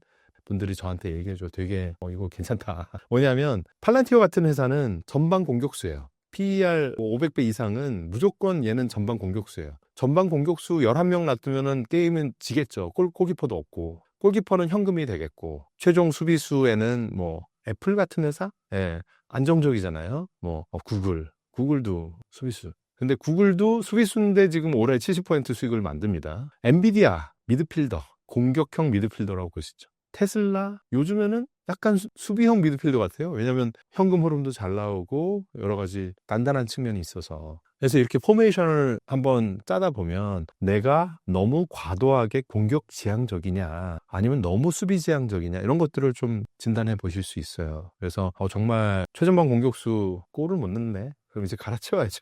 그래서 최정의 나의 축구팀을 만든다. 뭐 위닝 11 이런 것처럼 적재적소에 나의 최적의 포트폴리오 기업들을 포진을 한다라고 생각하면 적절한 분산 그리고 축구 포메이션 어떤 투자 이런 거는 여러분들이 오랫동안 투자에서 포기하지 않고 플레이그라운드 운동장에서 나 그냥 주식시장 싫어 하고 나서 이 주식시장을 떠나는 게 제일 큰 리스크거든요. 왜냐하면 현금이 계속 휴지 쪼가리가 되기 때문에 앞으로도 보십시오. 계속 이제 헬리콥터 머니 더 나올 겁니다. 왜냐하면 AI 초지능으로 침체는 계속 물고 뜯고 하기 때문에 이것을 상쇄하기 위해서 돈은 계속 투입이 될 거고 내년에 뭐 미국의 금리 인하는 예정돼 있는 거기 때문에 자산 투자에 대한 아이디어가 스스로 없다라고 하면 앞으로 이제 벼락거지가 될 가능성이 높은데 그런 측면에서 여러분이 오랫동안 투자 시장에서 떠나지 않는 지속 가능한 투자 전략을 가는 게 매우 중요해요. 그러려면 뭐다? 축구 포메이션 전략을 가지시라 라는 말씀을 드립니다. 코스피 상승으로 한국 투자자들이 미국 주식을 팔고 있는데요. 한국 시장은 어떻게 생각하시나요? 한국 시장 좋다고 생각해요. 특히 한국 반도체, 삼성 하이닉스도 좋지만 관련된 소부장 업체들도 앞으로 매우 좋을 거라고 생각하고요. 이유는 뭐냐면 간단합니다. 이미 뭐 주가에도 많이 반영이 됐죠. 삼성도 많이 오르고 하이닉스도 많이 오르고 한국의 첨단 방산, 조선 다 너무 좋은데 미국의 어떤 강대국, 미국의 패권을 강화하는 데 있어서 이런 요소 기술들이 너무 절실하게 필요하고 미국에서 지금 대체가 불가능한 그런 희소한 존재가 된다라는 거죠. 엔비디아가 AI 반도체를 지금보다 몇 배 많이 생산을 해야 됩니다. 그런데 엔비디아는 생산을 안 하죠. 네, 설계를 하죠. 그럼 엔비디아의 AI 반도체를 생산해 주는 데는 전 세계적으로 3개가 있죠. TSMC, 삼성전자, 하이닉스. 근데 이 AI 반도체는 앞으로 예정돼 있는 폭발적 성장이 어떻게 예정돼 있어요? 5조 달러에 달하는 데이터 센터, 이 시대의 AI 철도, 데이터 센터를 막 증설을 할 거거든요. 그야말로 수십 배의 성장이 예고가 돼 있고 지금 생각해 보시면 여러분들이 쓰는 챗GPT, 여러분들이 쓰는 그록, 클로드, 엔트로픽 이런 그 기업들이 그동안 작년, 재작년에 투자한 금액의 20배, 50배를 앞으로 투자를 한다고 하면 어떤 일이 벌어질까요? 100배, 1000배 좋은 AI가 나타날 거예요. 그래서 이 과정에서 5조 달러에 투자해서 진짜 1조 달러 이상은 반도체가 될 것인데 그 중에서 삼성전자, 하이닉스의 파이가 얼마나 클지는 이제 TSMC와의 경쟁이겠고 엔비디아와의 어떤 설계가 중요하냐 생산이 중요하냐 이런 어떤 알력 싸움일 텐데 어쨌든 이 모수는 엄청나게 커진다는 거죠. 그래서 한국의 경제의 가장 큰 포션은 반도체, 조선, 방산, 요즘 화학은 안 좋고 철강도 안 좋지만 그래도 이런 잘하는 부분들이 있으니까 한국 전체적인 인덱스 좋을 수 있고 그리고 특히 이런 앞으로 미국의 데이터 센터 폭증, 초지능 변화에서 이미 지금 좋은 들목을 자리 잡고 있는 한국의 요소 기술, 생산 기술들은 더 좋을 수 있다. 그렇다고 하면 한국의 경제는 단단하게 우상향할 가능성이 높고, 게다가 이번 정권에서 지금 뭐 코스피, 한국거래소의 어떤 제도나 그리고 한국거래소 활성화를 위한 다양한 어떤 좀 조치들을 하고 있어서 이런 게 우리나라 자체에도 좋지만 글로벌 미국이나 영국에서 들어오는 해외 투자자들 입장에서 신뢰가 좀 더 올라가는 것 같아요. 그리고 산업적으로도 와, 하이닉스 너무 싼 거 아니야? 우리는 많이 올라서 비싸다고 생각하지만 미국 애들이 상대 가치 평가로 볼 때는 여전히 매력적일 가능성이 높습니다. 그래서 계속 이제 그런 외국인 투자자들의 어떤 센티먼트, 어떤 우리 시장에 대한 그들의 생각, 이런 것들을 외신을 통해서 계속 확인을 하면 여러분들께도 좋은 인사이트가 될 거라고 생각하고, 어쨌든 AI 초지능 시대에 잘 준비된 몇 안 되는 나라 대한민국, 또 거래소에 좀 진일보한 레벨업 이루어지고 있는 대한민국, 좋은 일들이 많을 것 같아요. 미국 AI 주식에 투자하면 우리나라에선 엔비디아가 가장 유명한데요. 의장님께선 어디에 투자하는 것이 좋다고 보십니까? 지금 사실 미국에서 가장 잘 포트폴리오가 분산되어 있는 AI 투자는 되게 웃긴 건데 S&P 500입니다. 왜냐하면 S&P 500에 빅테크로 가득 채워져 있어요. 미국 시총에 1, 2, 3, 4, 5, 6 하다 보면 뭐 그렇잖아요. 구글, 애플, 아마존, 뭐 메타, 뭐 다 AI 투자를 엄청나게 하는 AI 찐 원조집들입니다. 앞으로 더 많은 투자 속에서 더 많은 혁신이 나타날 거고요. 오픈 AI 투자하고 싶다고요? 마이크로소프트가 대주주예요. 마이크로소프트 지분을 갖고 있으면 오픈 AI의 수혜를 가장 많이 누릴 수 있겠죠. 그래서 얼마 전에 소프트뱅크 손정희가 뭐 엔비디아를 팔고 오픈 AI로 갈아탔다는데, 그럼 엔비디아는 팔고 오픈 AI만 잘 되는 거 아니에요? 라고 생각하시는데, 손정희 회장은 많은 실수도 하고 그분 입장에서 어떤 자본 효율성 이런 걸 생각할 수도 있고요. 사실 엔비디아로 가장 속쓰린 사람이 손정희 회장입니다. 한때 엔비디아 주가 폭등하기 전에 엔비디아 전체 최대 주주가 누구였냐면 손정희였어요. 소프트뱅크. 짤도 있어요. 한때는 손정희 회장님이 우리 회사의 최대 주주셨습니다 하면서 손정희 회장 꼭 끌어안아 주시는 이 가죽잠바 입은 젠슨 황, 손정희 회장이 막 거의 품에서 울어요. 아니, 위워크 투자해서 망한 거보다 그게 더 속쓰린 거예요. 사실은 10배, 20배 더 먹을 수 있는 거를. 그래서 손정희 회장은 나름의 논리가 있는 분이고, 지금 오픈 AI 열심히 이제 올인을 하고 있는데, 오픈 AI는 많은 분들이 뭐 우려도 하고, 뭐 벤더 파이낸싱, 그 서로 순환 참조, 순환 출자의 악의 연결고리 아니냐 이렇게 우려하시는 분들이 있는데, 저는 제 의견을 말씀드리면 주관입니다. 착각이다. 순환 출자의 악의 연결고리가 아니라 뭐냐? 스크럼 짜는 거야. 초지능 시대에 거대 산업자본의 패거리가 생긴다고 보시면 돼요. 독점을 강화하려는 독점 산업 복합체가 되는 겁니다. 엔비디아와 이제 오픈 AI가 한 몸이 된다라고 생각하시면 너무 무섭지 않아요? 이게 서로 도와준 애가 아니라 서로 너가 최고인 것 같아 하면서 최고 최고. 옛날에 언제가 떠오르냐면 JP 모건을 중심으로 에디슨이 JP 모건이 없었으면 니콜라 테슬라한테 질 수 있었어요. 기술적으로는 니콜라 테슬라의 기술이 어떻게 보면 더 정확했기 때문에 교류 직류의 그 전쟁에서 에디슨이 이길 수 있었던 건 자본가를 잘 만나서 그래요. 근데 JP 모건은 뭡니까? 경쟁을 싫어하고 독점을 좋아하죠. 경쟁하지 말고 독점하라 외치고 있는 책이 제로 투 원입니다. 저자가 누굽니까? 피터 틸이에요. 아까 말씀드린 피터 틸의 산업자본, 거대한 산업자본을 더더더 키워나가는 모습이 앞으로 3년, 5년 지속될 것이고, 그런 모습에 얼개가 짜여지는 게 올해다. 그래서 우려할 것이 아니라 두려워해야 할 것이고, 이 대마불사의 모습은 영업 평금 흐름, 이익, 매출로 다 근거가 있는 성장을 하기 때문에 오히려 서로 영업이익률을 높여주는 방향으로 가서 결국은 미국의 이 초지능을 리딩하는 빅테크 기업들의 부당한 수준의 독점적 지위는 계속 지속될 거예요. 규제가 생기기 전까지는. 근데 지금 요즘 반독점법 얘기를 누가 합니까? 네. 구글 원래 4분의 1 토막 났어야 되는데 그 얘기 쏙 들어갔죠. 네, 트럼프 정권 들어와서 빅테크 위주로 돌아가는 세상이 가속화되고 있습니다. 그래서 저는 뭐 10년, 20년 안에 언젠가 초지능 시대에 막시즘이 나타날 것 같아요. 높은 가능성으로 유럽은 지금 계속 더 빈곤해지는 상황으로 갈 것 같고, 한국을 비롯한 이제 동아시아의 국가들이 AI 혁신에 그나마 미국과 보조를 맞춰서 세계 탑2로 갈 수 있다라고 하면 우리의 영향력은 더 커질 수 있을 것이고요. 그래서 계속 이런 팔란티어스러운 변화, 혁신, 그리고 초지능 이런 것들에 대해서 공부를 열심히 해야 될 것 같습니다. AI 투자의 핵심이 될 피지컬 AI에 대해 설명해 주신다면요?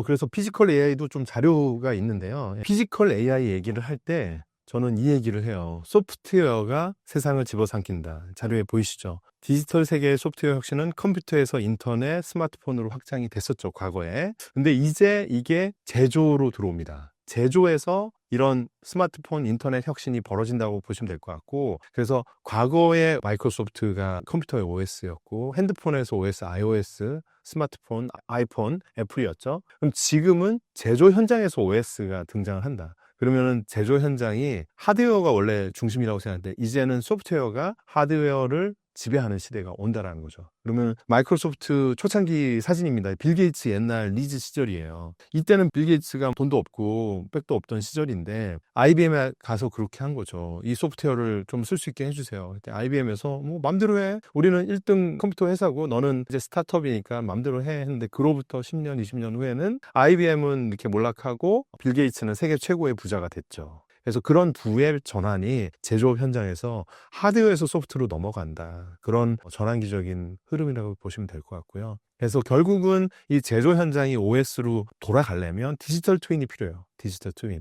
그래서 이 디지털 트윈에서 그 제조 현장의 공장, 현장, 그리고 공장뿐만 아니라 공장을 재무로 관리하는 건 또 ERP 시스템으로 CFO까지 자료가 다 와야 되잖아요. 그러면 의사결정 내부 ERP 또 공장 외부의 1차 벤더들, 공급자들의 서플라이 체인, 그 공급망 관리 이런 것들, 고객과의 접점, 그 CRM이라고 하죠. 이 모든 것들이 데이터가 원활하게 돌아가는 디지털 트윈의 데이터 플로우가 만들어져야 되고 그런 것들을 만들어내면 어떻게 되냐. 그 위에다가 AI를 얹을 수 있는 거죠. 그래서 이게 사실은 다 팔란티어가 지금 하고 있는 일들을 말씀드리는 겁니다. 그래서 AI가 만들어지면 제조에다가 AI를 얹으면 어떤 일이 발생하냐면 공장이 원래는 AI가 사람을 도와주는 수준에서 있었다고 하면 점점 AI가 계속 진화가 되잖아요. 사람이 빠져도 되는 상황이 발생을 하게 되고 관리 감독을 AI가 하게 되고 그렇게 되면 휴머노이드가 나타나면은 관리 감독을 AI가 하고 생산 현장에서 손작업하는 것도 휴머노이드가 하게 되는 것들이 3년, 5년 안에 벌어지게 되는 거죠. 지금 제조 현장이 소프트웨어가 지배하는 단계로 넘어간 아주 초입에 있다고 생각하시면 될 것 같고 이 변화는 앞으로 한 10년에 걸쳐서 벌어질 것이고 모든 변화가 일어나고 나면 공장은 불 꺼놓고 사람 없이 AI와 로봇에 의해서 순수히 자동으로 돌아가는 인간이 노동할 필요가 없는 그런 제조 현장이 된다. 그게 꼭 좋은 일은 아니다. 왜냐하면 그 일자리가 다 사라지기 때문에. 근데 그렇게 가는 방향은 불가피한 진화의 방향이다 라고 보는 겁니다. 그래서 러닝 커브가 너무 중요한데 AI는 한 번 배우면 까먹지 않아요. 그래서 이세돌 기사가 은퇴를 하셨잖아요. 왜냐하면 다시 못 이기는 거예요. 한 번 진 다음에는 얘가 다 파악을 해가지고 다 알았음. 이제 이세돌은 껌이야 이렇게 되는 거죠. 이길 수가 없어요. AI가 한번 사람을 능가하는 순간부터는 그 다음부터는 사람이 끼어들어갈 자리가 없습니다. 러닝 커브로 설명을 할 수 있고요. 그래서 진정한 AI 기업들 여러분 그래서 코스닥에 상장있는 AI 기업 중에서 영업 현금 흐름, 영업 손실이 너무 많은 회사는 조심하세요. 왜냐하면 AI가 신약 개발도 아니고 뭘 그렇게 많이 기다립니까? 바로 현장에 적용하면 돈을 벌어야 돼요. 근데 그게 안 되고 2년, 3년째 계속 손실만 내면서 기다리세요. AI가 언젠가 돈을 벌 거라고 하면은 언젠가가 없는 시간일 수도 있어요. 그게 안 올 수도 있거든요. 그래서 신뢰는 어디서 나온다? AI는 바로 돈을 벌어야 되고 그 돈을 계속 버는 것들이 축적이 됐을 때 신뢰가 생기는 거거든요. 그래서 팔란티어가 지금 어떻습니까? 수익성이 높아요. 수익성이 높아야 됩니다. 안 그러면 AI를 왜 써요? 이게 근본적인 질문인데. 그래서 지금 저희가 뭐 투자한 미쓰릴 같은 경우도 지금 창업 2년 차인데 벌써 매출이 몇십억이 되고 우리나라 시멘트 산업의 1등부터 7등까지 다 이 솔루션을 통해서 안전 산업 현장의 중대 재해를 방지하는 AI가 되고 있거든요. 사실 24시간 안전팀에서 3교대로 CCTV를 수십 대를 한 번에 다 보기가 너무 어려워요. 사람이 눈이 10개도 아니니까. 근데 한 번에 할 수 있습니다. 룰 세팅을 해주고 그걸 파운데이션 AI 모델을 통해서 AI가 팔란티어처럼 이걸 모니터링 한다라고 하면 이게 가능하거든요. 네, 그래서 앞으로 아마 제조 현장에 반도체, 철강, 항공, 우주 다 우리나라가 잘하는 영역이잖아요. 이 영역에서 하드웨어가 중요하다, 소프트웨어가 중요하다, 소프트웨어가 중요한 세상이 온다. 그러면 대한민국이 이 우리나라 기존에 워낙 잘하던 이 영역에서 소프트웨어까지 잘하면 그야말로 세계 1등이 되는 거죠. 그런 희망 회로를 좀 돌리고 있습니다. 미국의 데이터 센터 투자 광풍이 불고 있는데 어느 정도 수준이며 어디까지 진행될까요? 미국의 데이터 센터 지금 난리가 아닙니다. 그래서 지금 이 자료에 보시면 일론 머스크가 샘 알트만하고 소송하다가 갑자기 욱하는 마음에 만든 게 이거거든요. 그록 아시죠? 저도 한 달에 300불 40만 원 넘게 주고 쓰고 있는데 너무 분석을 잘해요. 근데 이 그록이 지금 돌아가는 거는 20만 개, 여기 200K니까 20만 개의 GPU 하나당 거의 1억이잖아요. 20만 개의 GPU를 돌리고 있는 거예요. 이게 한 10몇 조 원, 15조 원, 20조 원에 달하는 돈이 들어간 거거든요. 근데 이 규모를 지금 100만 개 GPU로 늘린다고 해요. 그래서 데이터 센터 막 층수를 높인다고 하고 더 넓게 가져가고 그게 한 50조 정도 되는 거죠. 35빌리언이니까. 그런데 이건 마치 골드러시 시기, 1849년도 시기에 한 20년 동안 보시면은 우측 상단에가 골드러시 터지기 전에 미국의 철도입니다. 샌프란시스코로 향하는 철도가 하나밖에 없죠. 근데 20년 지나서는 그냥 모세혈관처럼 쫙 철도가 엄청나게 폭증을 합니다. 저 때 돈 번 사람이 스탠포드라는 분이고 그분이 기부해서 만든 게 스탠포드 대학교예요. 이런 똑같은 변화가 스탠포드대 출신 사람들이 지금 만들고 있는 게 역사의 아이러니인데, 자, 1기가와트 사이즈의 데이터 센터가 투자되려면 한 50조 정도 들어갑니다. 우리나라에 아직 이런 게 없습니다. 미국에는 이거를 150개 정도 만든대요. 그게 되면 5.2조 달러가 들어가는 거예요. 이게 계산이 어려우시겠지만 이 맥킨지 리포트에 나온 자료거든요. 후보 때 과거에 뉴딜 정책 이런 거 있잖아요. 그런 거에 한 수십 배 정도 사이즈라고 생각하시면 될 것 같고 그냥 한 200년 동안 이런 정도 사이즈의 민간 투자가 한 분야에 집중적으로 된 적은 역사적으로 한 번도 있었던 적이 없다. 초입이다. 초입에 살짝 이게 계획들이 너무 가슴 벅차서 버블인 것 같아? 아니다. 아직 돈이 들어가지도 않았다. 돈이 들어간 게 돌아가기 시작하는 게 내년 말이에요. 스타게이트, 콜로서스죠. 그로 제대로 추가 투자 몇십 조 한 게 돌아가는 게 내년 말이에요. 그리고 몇백조 원, 거의 1조 달러 수준으로 이제 돌아가기 시작하는 거는 한 3년 정도 후입니다. 5조 달러? 이거는 한 5년 후가 되겠죠. 근데 이게 금액이 앞으로 더 커질 수도 있어요. 미국이라는 겁니다.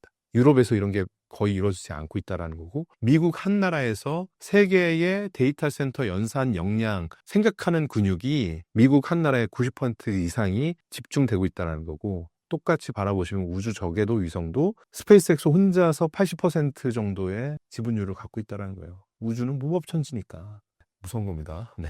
그래서 이 AI 팩토리가 돌아가려면 AI 팩토리가 수조 달러로 완성이 되면 피지컬 AI, 양자 컴퓨팅, 우주항공, 첨단 무기, 핵융합, 바이오테크, 휴머노이드, 생성형 AI 모든 분야에 이 AI 팩토리 데이터 센터가 너무나 소중한 뇌 역할을 하는 거죠. 인간의 뇌의 수억 배, 수십억 배의 브레인이 탄생을 하게 되는 거고 그 AI 브레인, AI 팩토리가 탄생되기 위해서는 AI 모델도 필요하지만 에너지도 필요하고 프로세서, GPU도 필요하고 그러면 반도체 생산을 해야 되죠. 우리나라. 메모리도 필요합니다. 그래서 요즘 어떤 일이 발생해요? 삼성전자에서 생산 라인에서 갈등이 있는 거죠. 엔비디아 향으로 HBM 메모리를 많이 찍어야 돼? 아니면 기존의 SSD, D램을 많이 해야 돼? 이것저것 하다 보니까 둘 다 가격이 올라가지고 삼성전자, 하이닉스가 다 그냥 풍년을 맞이하고 있죠. 근데 이런 현상이 앞으로 더 가속화될 수 있고 5조 달러 초지능 창조 프로젝트의 근간들을 좀 리스트업을 해봤습니다. 메타 600빌리언, 오픈 AI, 오라클 500빌리언, 아마존 125빌리언, 구글 91빌리언, XAI 35빌리언, 이거 일론 머스크죠. 블랙스톤 15빌리언, 코어위브 6빌리언 하다가 보면은 조 달러를 넘어가는 겁니다. 결론 뭡니까? 이번 사이클의 핵심은 미국이다. 미국이 갖지 못한 것을 가진 나라는 성장하고 그러지 못한 나라는 쇠락한다. 결론입니다. 어떤 기업에 어떤 아이디어로 투자해야 할까요? 저는 상장 주식을 이렇게 업으로 삼진 않아요. 그래서 제가 하는 이야기는 그냥 단순 참조해 주시고 추천도 아니고요. 그거에 대한 책임도 지지 않습니다. 단순 참조하시면 좋을 것 같은데 이제 그 어떤 기업을 바라볼 때 본질이 좀 어떻게 좋아지나 이런 거를 유심히 보거든요. 그래서 제일 요즘에 관심 갖고 보고 있는 회사 중에 하나는 일론 머스크예요. 테슬라예요. 뭐냐면 일론 머스크가 한동안 정치를 했잖아요. 그래서 이 사람이 계속 정치를 하면 사실은 테슬라 본질 가치는 좋지 않겠다. 근데 얼마 전에 이것도 사상 유례 없죠. 1조 달러 보상안을 기존의 대주주이자 CEO인 일론 머스크한테 부여를 하는 거를 주주들 70%가 찬성을 했단 말이죠. 테슬라 종교라고 해야 되죠, 이 정도면. 회장님 만세 뭐 이런 건데 어떤 염원이 담겨있나 좀 곰곰이 세봤어요. 그랬더니 일론 머스크가 정치에는 좀 집중하지 말고 1조 달러라는 당근이 거대한 당근이 있으니까 테슬라 사업에 좀 올인을 해달라. 스페이스 X도 좋고 뭐 보링 컴퍼니도 있고 뭐 여러 가지 있지만 그래도 다시 돌아 테슬라 아니냐. 테슬라 주주들은 일론 머스크의 테슬라에 대한 전폭적인 집중을 환영한다. 뭐 이런 메시지죠. 근데 저는 일론 머스크 전기 읽는 것도 되게 좋아하고 뭐 월터 아이작슨이나 이 전기도 세 가지 네 가지가 따로 있거든요. 그런 것들 쭉 한번 읽어보면 일론 머스크는 몰입을 해서 뭔가를 이뤄내지 않은 적이 없어요. 안 되면 모든 걸 걸어서라도. 근데 지금은 사실은 일론 머스크 인생에서 가장 리스크가 적은 시기인 것 같아요. 오히려 한 7년 전, 8년 전에는 정말 이 사람이 먼지처럼 사라질 수 있는 모든 거를 걸고 모든 거 없어질 수 있는 그런 상황이었고 지금은 세계 1등의 부자이면서 한국으로 치면은 한국 최고의 부자가 왜 굳이 10배 성장을 한다고 또 모든 걸 걸겠어요. 그죠? 근데 일론 머스크는 그걸 하잖아요. 그래서 이제는 역량도 충분하고 자산도 충분하고 테슬라의 재무적인 리스크도 현저히 줄어들었고 지금은 버는 돈에서 R&D를 하느라고 이익이 주는 거예요. 근데 뭐 굿 투 그레이트 뭐 이런 책도 있고 여러 가지 어떤 투자 서적 50년 전에 나온 투자 서적 이런 걸 봐도 전형적으로 이거는 또 한 단계 진화하고 성장하는 성장통을 겪고 있는 회사의 시그널이거든요. 새로운 도전을 위해서 기존의 사업에서 성숙된 사업, 전기차 사업이죠. 전기차 사업에서 번 돈을 아낌없이 새로운 사업에 투자, 로보택시, 옵티머스, 휴머노이드 이런 분야에 투자를 해가지고 회사를 또 한 단계 격상을 시키겠다. 이 전략. 이 전략이 마음에 드시고 이해가 되고 논리적으로 합당하고 타당하다. 그리고 일론 머스크가 정치를 안 하고 1조 달러 보상안이라는 것을 향해서 앞으로 한 5년 정도 집중해서 경주를 할 것 같아 라고 생각하시는 분은 테슬라만큼 매력적인 주식도 지금 없는 거라고 생각합니다. 이 퀘스천 마크, 물음표들이 느낌표가 되는 순간에는 수익이 나게 될 거고 그 수익이 났을 때 투자를 하면 안 되고요. 그때 어떤 수익을 일부 현금화시켜서 또 다른 종목에 분배하고 이런 것들이 계속 반복이 되면 꾸준히 어떤 투자가 좋은 방향으로 갈 거라고 생각하고 뭐 테슬라에 대한 뿐만 아니라 지금 여러분들이 한번 바라보세요. 시장에 여러분들이 생활 속에서 관심을 갖는 종목들 중에 이 종목은 내가 보기엔 괜찮은데 세상이 의심을 하고 세상에 아직 그 믿음이 좀 부족한 것 같아. 예를 들어서 코스닥에 상장되어 있는 피부과 어떤 재료 회사 있더라고요. 뭐 실명을 밝히긴 그렇지만 코스닥이라. 하여튼 최근 몇 개월 사이에 엄청 급등했어요. 근데 제가 아는 지인이 피부과 원장님이 있는데 원장님한테 이 주식을 보여주면서 이거 왜 이렇게 됐냐 그랬더니 본인은 작년 연말부터 유심히 그 재료에 대해서 연구를 했고 이게 되게 환자들이 좋아할 것 같았다. 제가 드린 말씀이 뭐냐면 피부과 원장님은 피터 린치의 입장에서 그 투자의 방법론에서 보면 너무 유리한 상황이 있습니다. 피부과에 쓰이는 제품들 만드는 코스닥 상장사 되게 많은데 그들의 주가 전망을 어느 애널리스트보다 더 현장에서 발빠르게 아시잖아요. 그랬더니 그렇네요. 그러시더라고요. 그래서 다음엔 같이 알려달라 그랬는데 뭐 예를 들면 이런 거죠. 네, 사람들이 확신하기 전에 투자를 해야 수익을 얻을 수 있어요. 모두가 아는 정보는 정보가 아니니까. 그래서 저는 그렇게 생각합니다. 네, 일론 머스크는 만드는 사람이다. 결국은 해내는 사람이다. 집중하면 무서운 사람이다. 덤비지 말자. 그러면 함께 하는 게 맞다고 하면 일론 머스크와 같은 포지션에 있으려면 일부 주식을 사는 것도 전략 중에 하나겠다. 이런 생각을 합니다. 저의 주관입니다. 주요 빅테크 기업들이 로봇 개발에 뛰어들고 있는데 현재 시장 구도는 어떻게 형성되어 있나요?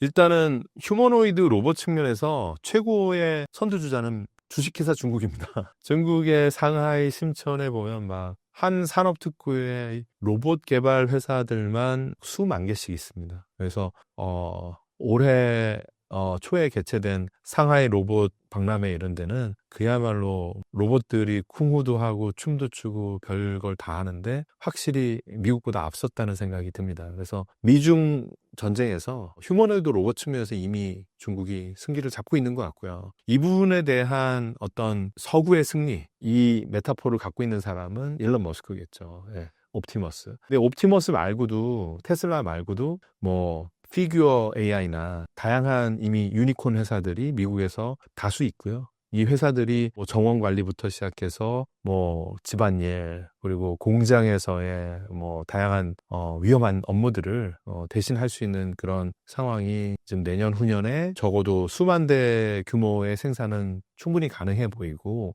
제가 얼마 전에 샌프란시스코 갔을 때도 그런 휴머노이드에 대한 기대감들이 뭐 단순 기대감이 아니라 이제는 대세다. 그리고 투자도 이미 늦었다. 뭐 이런 상황이더라고요. 그래서 한국이 그래도 로봇 강국 중에 하나입니다. 그리고 인당 공업용 로봇 침투율은 세계 1등이에요. 그래서 이미 상장되어 있는 로봇 회사들도 많고 레인보우 로보틱스를 비롯해서 이미 주가도 많이 올랐습니다. 그래서 그 주식들이 뭐 매력적인 가격인지는 모르겠으나 한국의 로봇 소재 부품 기업들의 앞으로의 성장 전망은 더 좋을 수 있을 것 같고 그게 이제 미국의 휴머노이드 회사들이 모든 건 다 할 수 없잖아요. 액추에이터나 이런 모터나 이런 그 로봇을 미세 정밀하게 컨트롤하는 센서나 이런 부분에서 한국이 잘 준비가 된다고 하면 미국의 대형 로봇 제조사들과 한국의 부품사들이 협력적으로 성장할 수 있는 미래가 그려질 거라고 생각하고요. 사실 많은 대안도 없어요.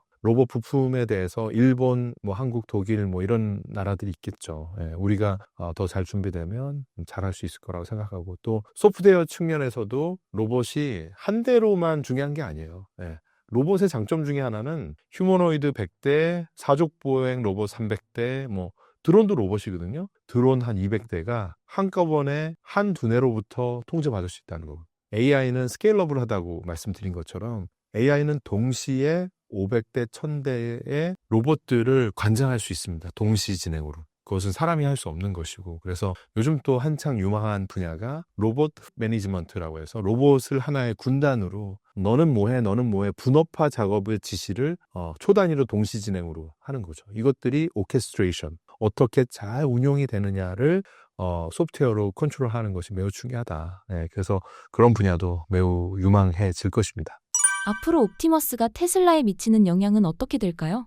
이렇게 될 것 같아요. 기가팩토리에서 생산된 옵티머스가 기가팩토리로 다시 걸어 들어가. 그래서 또 다른 기가팩토리에서 근무를 할 수 있겠고 그 옵티머스가 테슬라 모델 Y의 마감 작업을 할 수도 있겠고 그러다가 옵티머스가 고장나면 옵티머스가 수리를 해주는 광경도 펼쳐질 것 같아요. 그러니까 어마어마하게 중요하고 그래서 하나의 단일 제품으로서 역사상 가장 의미 있는 제품을 만들어냈다라고 최근에 일론 머스크가 얘기한 거를 흘려듣지 마시기 바랍니다.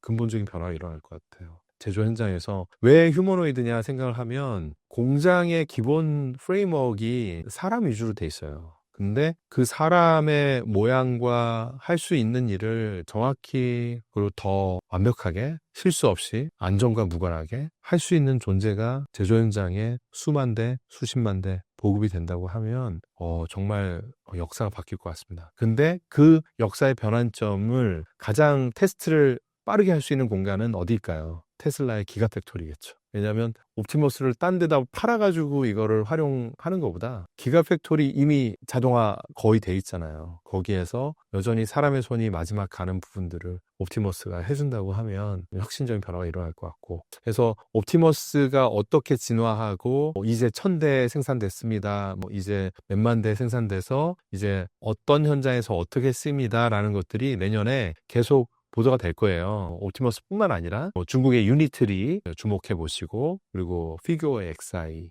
이런 로봇 회사들이 자신들의 로봇을 어디에 어떻게 활용하는지를 계속 업데이트를 해줄 텐데 꼭 유심히 보시면서 미래가 바뀌는구나 이렇게 보시면 될 것 같고 그럴 때마다 아마 일론 머스크가 계속 자랑할 겁니다. 우리는 휴머노이드 업계에 또 1등이 될 것이다. 그리고 미국이 옵티머스 없으면 제조강국 될 수 없을 것이다. 그런 협박을 해가면서 이제 대량 도입을 아마 계속 강제할 것 같아요. 예. 머스크가 그리고 있는 로봇 시대는 무엇인가요? 머스크가 그리는 시대는 일단은 화성에다가 집중을 해보면 좋을 것 같아요. 그 사람이 화성 가자고 하는데 갈 것 같거든요. 예. 본인이 안 가더라도 옵티머스가 갈 것 같아요. 그러면 화성에 갔을 때 내연기관으로 가동되기 어려우니까 태양광으로 전기차로 그러니까 전기차가 있어야겠죠. 그리고 화성에다 기가팩토리 지면 어떡하지? 라는 생각도 들죠. 그리고 화성에서는 지표면에서 다니기 좀 위험하니까 땅굴로 다녀야겠죠. 그럼 보링 컴퍼니가 있어야겠죠. 땅굴 파는 터널. 그 기준으로 보면 지금 일론 머스크가 하는 행동들이 다 이해가 되거든요. 생태계가 그려지고 화성 가려면 또 당연히 스페이스X 있어야 되고 통신하려면은 스타링크가 있어야 되고 그래서 이 우주 통신과 휴머노이드 로봇과 기가팩토리와 테슬라의 전기차와 보어링 컴퍼니의 터널 뚫는 것과 모든 것이 다 연결되어 있는 것 같고요. 화성에 가는 게 너무 멀다라고 하면 일단은 달을 갈 거예요. 달은 원래 예정된 게 아르테미스 미션 3라는 게 스페이스X가 나사와 함께 계약을 받아서 하는 건데 지금 좀 딜레이 되고 있어요. 근데 28년도, 29년도에는 가지 않을까 싶은데 일단 달을 다시 이제 민간에서 달에 착륙선을 보낸다? 그러면 또 일론 머스크의 꿈이 더 한 발짝 다가가야 될 것 같고 그래서 지금 우주통신과 이 휴머노이드 그리고 자율주행 자동차 로보택시 이런 것들이 하나라고 보시면 될 것 같습니다. 누가 압니까? 뭐 조궤도에서 아니면 우주 공간에서 데이터 센터가 만들어질지 그래서 지금 미국 스타트업도 보면은 데이터 센터를 우주에다 짓겠다는 얘기도 하고요. 달 표면에 짓겠다는 얘기도 합니다. 달에서 헬륨3를 채취해서 핵융합의 원재료로 쓰겠다라는 스타트업들도 있고요. 실제로 핵융합 에너지 회사에 투자를 자기 개인 돈으로 수천억을 한 사람이 샘 알트만입니다. 그리고 달 탐사의 주 목적 중에 하나가 또 헬륨3에 대한 상용화에 대한 연구도 있고요. 그건 이제 스페이스X가 관심을 갖고 있는 분야고. 그래서 이제 우주는 그냥 과거처럼 국방을 위해서 뭐 과시용으로 필요한 게 아니라 샘 알트만, 일론 머스크 이런 빅테크 타이탄들 과거에 진짜 그리스 시대의 신화에 나오는 인격화된 신 못지않은 그런 파워를 국가만큼 거대한 파워를 지닌 사람들이 상용화 목적으로 에너지를 위해서 데이터를 위해서 돈 벌려고 가려는 공간이 우주다. 이렇게 보시면 될 것 같아요. 다행히 우주, 핵융합 이런 분야도 대한민국이 상당히 앞선 기술력을 갖고 있습니다. 이 시장이 거품이라는 소리도 돌고 있는데 이 말에 의장님의 의견은 어떠신가요? 버블을 많은 사람이 얘기할 때는 버블이 안 터졌어요. 버블이 아니올 거야라는 확신이 시장에 팽배할 때 버블입니다. 그래서 아직 좀 먼 것 같아요. 그리고 이번 버블의 진정한 좀 터지려는 그 취약한 뇌관, 진앙지는 유럽의 경제가 거대하게 타격을 입으면서 올 것 같습니다. 2, 3년 후에 한번 제 이 말이 맞는지 한번 봐주시면 될 것 같고요. 미국은 좋고 좋다. 그리고 미국의 자본력과 기술력과 군사력 모든 것은 앞으로 2, 3년 동안 더 강화될 것이고 그 과정에서 금리 인하도 이루어지면서 뭐 휴지는 현금 자체는 대개 휴지 쪼가리처럼 가치가 없어지겠지만 어쩔 수 없이 계속 금리를 낮춰야 하는 상황은 AI 초지능으로 인한 수천만 명의 일자리 고갈, 소멸 이런 현상들이 전통적인 그 재무 정책이나 그 어떤 통화 정책을 설계하는 재무 관료 입장에서 이해되지 않는 현상들이 벌어질 거거든요. 근데 이론이 없습니다. 그렇기 때문에 정부 관료들이 빠르게 대응하지 못할 것으로 예상하기 때문에 버블은 앞으로 더 가속화돼서 커질 것 같아요. 근데 이게 당장 터질 거냐? 아니라고 생각합니다. 이제 초입이라고 생각하고 초지능 시대는 아직 열리지도 않았다. 이 초지능에 대한 무한한 상상력이 머릿속에서 회로가 막 돌아가고 이게 지하철에 탄 모든 사람이 그 부분에 대해서 합의가 이루어지는 그 순간에 오히려 버블은 터진다라고 생각합니다. 지금 근데 많은 분들이 의심하고 있어요. 의심들이 소멸돼 나가면서 어느 순간 확신에 들거든요. 확신이 강화될 때 그때가 버블입니다. 구독자님들에게 한 말씀 부탁드립니다. 몇 개의 영상을 걸쳐서 다양한 이야기들을 나눴는데요. 정말 저도 고급 질문에 깜짝 놀랐고 이렇게 우리나라를 대표하는 경제경영 채널에 나와서 무한한 영광이고요. 앞으로 자주 나오고 싶어요. 근데 저는 그래요. 투자라는 거는 평생의 직업이라고 생각합니다. 저뿐만 아니라 여러분도. 왜냐하면 직장 생활은 이제 정년이 정해져 있잖아요. 근데 투자가로서는 정년이 없거든요. 80, 90, 워렌 버핏처럼 95세까지도 할 수 있습니다. 그래서 100세 시대를 맞이하는 최고의 전략은 여러분들이 투자를 공부하는 거예요. 투자를 공부하는 거를 가격 투자자가 아니라 가치로 투자하고 일희일비하지 않고 3년, 5년에 대한 어떤 자신만의 가설을 세우는 과학자 같은 그리고 실험가 같은 그런 생각으로, 그리고 호기심을 강화해서 진짜 해변가에 뛰노는 아이들이 그냥 모래 가지고 노는 그런 순수한 호기심, 그런 순수한 호기심으로 이 대상을 바라볼 때 오히려 돈이 따라오더라고요. 내가 돈을 쫓으면 자꾸만 공포와 이 과도한 망상에 막 시달리게 됩니다. 근데 여러분이 중심을 잡을 수 있는 핵심 키워드는 깊은 호기심 가지시면 돈을 벌실 거예요. 다 부자 되시길 바라고, 그래서 주머니에 신사임당이 두둑하게 차시기를 응원드립니다. 감사합니다.